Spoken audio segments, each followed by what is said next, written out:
they support people who are fighting breast cancer, and that they give $500 gift cards to people who are going through the battle. Oh, wow. And I was one of their recipients back in 2016.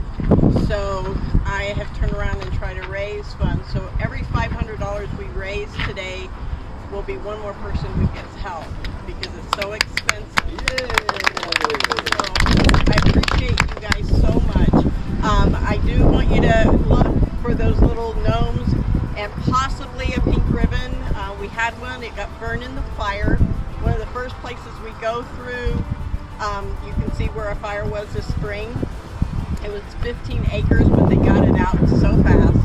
But we had a carved pink ribbon that a local artist that does the gnomes had done for us 2 years ago when we had our first ride.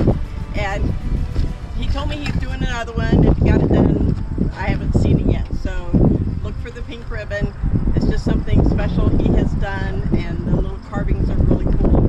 So if you see the carving, point if the person behind you can kind of see where they are. They're kind of fun to see. So let's go. When we get to lunch, there will be raffles, so we'll sell tickets.